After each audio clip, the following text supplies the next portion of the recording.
Could lying, cheating, and betrayal truly be the keys to survival? It's a shocking thought, but one political philosopher dared to say yes, and history, it seems, has often proven him right. His name was Niccolò Machiavelli, and his ideas, forged in the crucible of chaos, would change the world forever. To understand his dark wisdom, we must first travel back in time to the Italy of the 5th-10th century. Forget the romantic paintings and serene landscapes you might imagine. This was not a unified country, but a fractured, violent land. It was a treacherous chessboard of rival city-states, each vying for power, wealth, and dominance. Imagine the great powers of the day.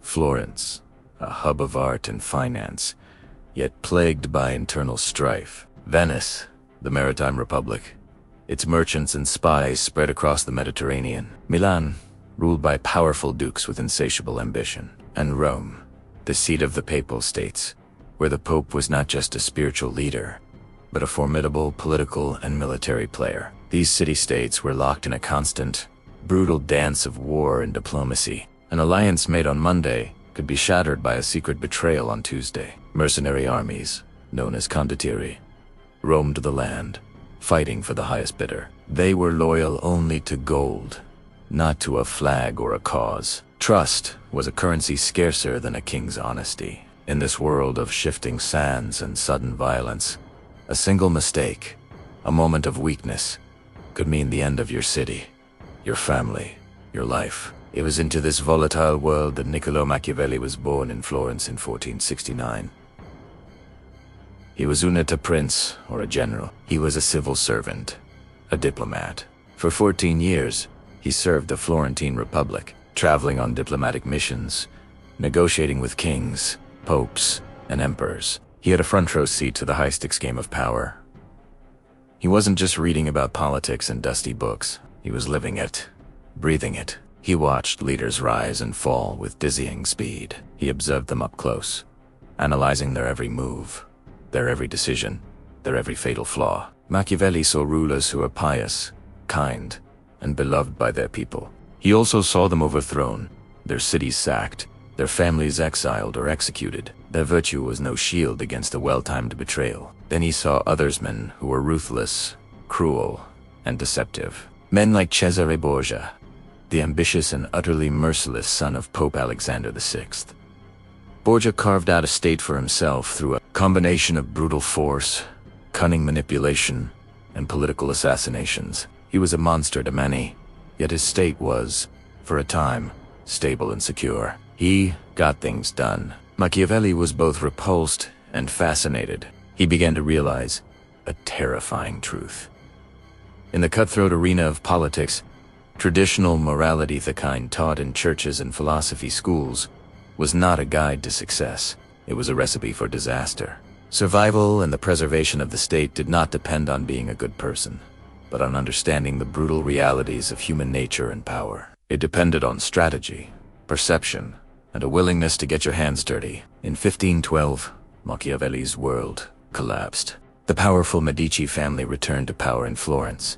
The Republic was dissolved, and he was thrown out of his job. Accused of conspiracy, he was arrested, imprisoned, and tortured. When he was finally released, he was a man in exile, stripped of his influence and purpose. It was during this dark period, banished to a small farm outside Florence, that he poured all of his experience, all of his sharp observations, and all of his bitter disillusionment into a short, explosive book. A book that he intended as a job application to the new Medici rulers, a guide on how to hold on to power. He called it The Prince. The Prince was a political hand grenade. It threw away centuries of idealist thought about how a ruler should be, and instead described with cold, unflinching clarity what a ruler must do. To survive and prosper. At its core is a radical argument. Deception is not just an option for a ruler. It is a necessary tool. A prince, Machiavelli wrote, must learn how to not be good. He must be a master of appearances. In public, he should project an image of mercy, faith, integrity, and humanity. He should appear virtuous, but behind closed doors, When the security of the state is on the line, he must be ready and willing to act decisively, even if it means being cruel, faithless, or immoral. He famously compared the ideal ruler to two animals, the lion and the fox. The ruler must be a lion to frighten away the wolves, to show strength and inspire fear. But the lion is easily trapped, so the ruler must also be a fox to recognize the traps, to be cunning, and to understand the art of deception. A leader who is only a lion will eventually be outsmarted. A leader who is only a fox will lack the strength to command respect and enforce his will. The true prince must be both. This leads us to perhaps his most infamous and misunderstood statement. It is better to be feared than loved. If you cannot be both, this wasn't a celebration of tyranny for its own sake. It was a cold, pragmatic calculation. Machiavelli argued that love is a fickle and unreliable bond. Men, he wrote, are ungrateful, fickle, liars and deceivers, and they will break the bond of love whenever it serves their own soul. But fear is different. Fear is maintained by the threat of punishment, a threat that you, the ruler, control completely. Fear is a much more reliable and stable foundation for power. A beloved leader can be deposed by a sudden shift in public opinion. A feared leader keeps potential rivals and rebels in check. The key, however, was not to be hated. A ruler who is hated inspires conspiracies and revolution. The goal is to be feared, but respected, to be seen as a powerful, decisive leader who maintains order and security, even if his methods are sometimes harsh. The people might not love him, but they will obey him, because the alternative cost is far worse. For centuries, Machiavelli's name became synonymous with evil. Machiavellian became a word for cynical, manipulative, and amoral scheming. The church banned his book, yet leaders from Frederick the Great to Napoleon, from Bismarck to leaders of the 20th century, all secretly read The Prince. They understood its power. And today, whether we want to admit it or not, Machiavelli's ghost haunts our modern world. His strategies are not confined to the dusty pages of history. They are alive and well in the halls of power, from corporate boardrooms to the highest levels of international politics. Think about a corporate negotiation. A CEO might project an image of partnership and shared goals, while secretly gathering leverage and preparing to exploit a rival's weakness.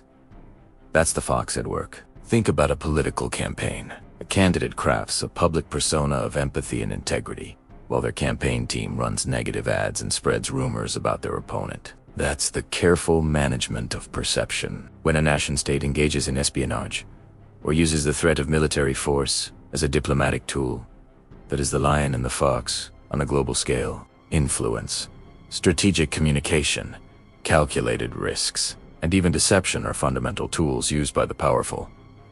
Machiavelli didn't invent these tactics. He was just the first to write them down without apology. He gave us the vocabulary to understand the dark arts of power that are practiced every day.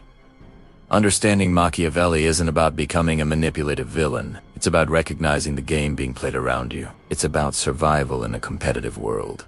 He pulls back the curtain to show us that the world of power often operates on a different set of rules. Machiavelli's lessons are as relevant and as disturbing today as they were 500 years ago. He teaches us that good intentions are not enough, and that power has its own cold, hard logic. The uncomfortable questions he raised continue to challenge us. Is it ever right to do the wrong thing for the right reason? What is the true price of security and stability? The world he described as a dangerous place, full of traps for the unwary. But by understanding its hidden rules, we arm ourselves with knowledge. We've only just scratched the surface of the dark strategies that have shaped our history. There are more secrets to uncover, more hidden truths to expose. If you want to continue this journey into the mind of history's most notorious thinkers, make sure to follow for our next episode. Thanks for watching.